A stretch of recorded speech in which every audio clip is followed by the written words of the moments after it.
All right, 365 days of horsemanship, day 10. Yeah, actually a nice day today. I just got back from my mum's. So yeah, came up with the intention of taking Mia for a walk. Came up, got Mia, and it's interesting because like I got her and obviously she didn't want to come at first, but I was obviously quite like sure that we were going to be coming. I wasn't like aggressive with her. I'm definitely much more considerate and patient in the way that I, halter now. I won't like put up with, taking them when they're shut down. Like I definitely want to get that connection before I take them anywhere. But it's interesting because, so I got her, she kind of didn't really want to come straight away, but then when she did, eventually acknowledged me after sort of about 30 seconds to a minute, she yielded really nicely and was like, okay, hey, yeah, this is cool. And we came up together and it was a nice walk. And then I decided to take Lawrence with me as well, because I like to take him out at least once a week, keep those joints going. And he didn't want to come either, and he was much more shut down. He was really like I didn't want to make eye contact, didn't want to engage with me, really didn't want to come at all. And I had to wait, quite a few minutes for him to, I actually had to crouch down for him to like say hi and kind of like connect with me in that moment. And I took that. I'd have liked for him to have come around a bit more, but I didn't really have time to spend like a whole half an hour with him in the field, getting him to a place where he was like really feeling good about coming. So I just kind of went with, okay, you've acknowledged me. Let me show you it's going to be a good time. Let me prove it to you. Like I know you'll tolerate this and I don't feel like you're as shut down as you were now that you've like just at least acknowledged that I'm here, rather than just walking away. So I took him up and, changed the rugs and this and that. And I took them out and it was a nice walk actually. Lawrence was a little anxious, I guess, but I just really appreciate him so much. Like he's so solid. Like he's so solid on this walk now. And like, obviously, we've done this walk a lot, him and I. This is our thing that we did multiple times a week for, probably well over a year. And yeah, and he knows exactly where he's going. He knows exactly where he is. So that gives him a lot of confidence and he knows his job. And we've been doing it the same way, for hundreds of times probably. And I just really appreciate his solidity and his just I guess our relationship and his ability to communicate with me even when he's stressed. Like this for him was like a bad day and it was still like such a good day, yeah, like he was just walking a little bit faster than normal and just a little bit more, motivated to get back. But he wasn't like really anxious and he was really listening to me. I had to talk to him a lot about it. There was a lot of like, hey buddy, slow down, steady. But it wasn't like, it was a good conversation. There was a lot of talking, but it was okay. Yeah, and Mia was good too. Yeah, she was really just, really interactive, I guess is the best word I would use. Yeah, especially towards like the latter half of the walk, particularly I felt very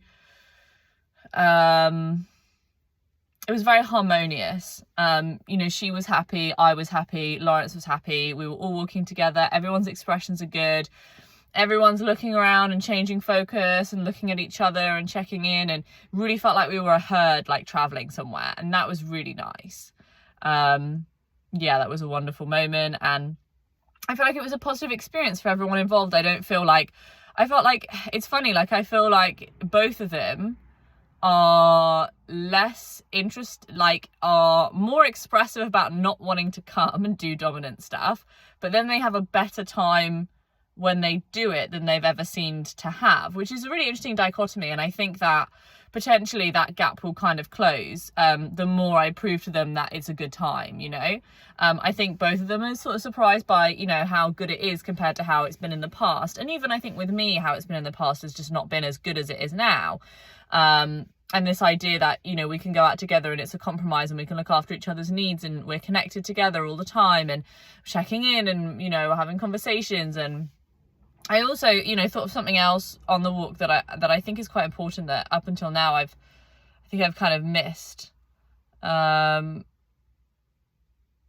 that is that the pattern that you get on, people say like it's not about the pattern, like don't be too direct line. It's not about and when I say pattern, I mean whatever you're doing.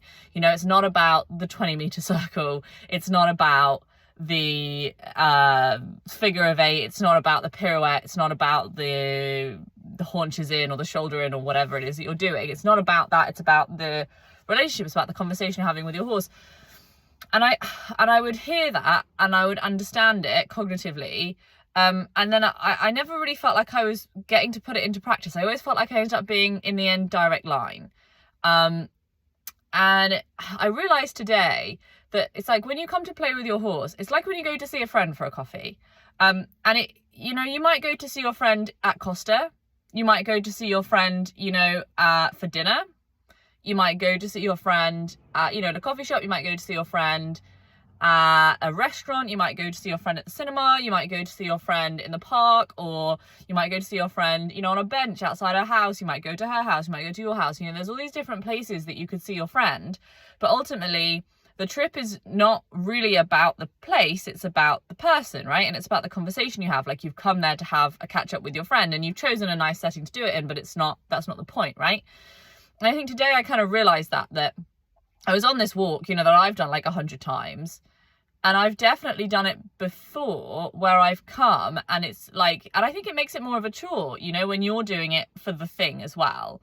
Because the thing is kind of boring, to be honest, doing the same thing every day, you know, but it's not about the thing you're doing. It's about the conversations you're having. And I had some lovely conversations today with the horses. And I think I'm really starting to understand the fact that, like, that's the same, actually. That's the same if I'm doing figure of 8. It's the same if I'm doing a dressage test. It's the same if I'm riding or if I'm on the ground or where I am. It's the same. And that was really powerful. So, yeah, it's not about the place or the activity. It's about the relationship. It's about the connection. It's about the conversation you're having. And that is why you can get distracted on the pattern or go do something else or work on something else, because you during the conversation you discover other things, right? But it's like maintaining that connection, maintaining that conversation with the horse is really important. And it's really enjoyable, and actually what I'm trying to do, you know. So it's crazy. I feel like all these years with horses, I've not really been doing what I want to do. I've been like playing at doing what I want to do, but not quite doing it, which is crazy. It's crazy that it's so such a tiny shift, but such a huge shift, you know. So I came back, and I thought to myself, it would be really nice to just have some time with Mia to process some stuff. Maybe I should go in the arena. And I thought, well, I don't really have time to go in the arena. I'll just stop here with her, like literally just in the driveway, in the car park, and see if she wants to freeze, which she did. And it was really great. She had a lot to think about. She had a lot to look and chew about. She had a lot to process from the activity, from the walk. And she was looking back at Lawrence, who I'd put him down, I put him to graze on the yard. And yeah, actually it was really useful, and I will definitely do it again. And I regretted not having Lawrence there as well. I think actually next time what I would do is I'd have them both on the gravel and the car park, so they're not on the grass, and actually stand with both of them and just take a moment and freeze and just think about what we did and how we feel about it and what happened, and actually we're all alive, and if we got worried about anything, it was all fine in the end and we had a good time. And just having that nice ending moment, I think, is really important, and I think it's a good opportunity to make sure you end on a good note as well. So yeah, so I was surprised by that and pleased that Mia wanted to do that. I think she'd have wanted to do it for a bit longer than I had. I gave her kind of as long as I could, and actually I should have left sooner at a better time, because she went into quite a deep sort of thinking pattern, and it almost looked like she was falling asleep, and I think she would have fallen asleep, done some bigger processing, and then come back out of it, which would have been great, but I just did not have time to, you know, sleep with her for all that time today, unfortunately. So yet again, time thwarts us all, but it's okay, you know, that's why we do consistency. We can't, you know, get it right every day, and unfortunately we don't have, you know, 1,000 hours, and that's the reality of life, and that's, you know, that's okay. We do our best. We had some good moments, and that's good. So yeah, overall, a really positive day.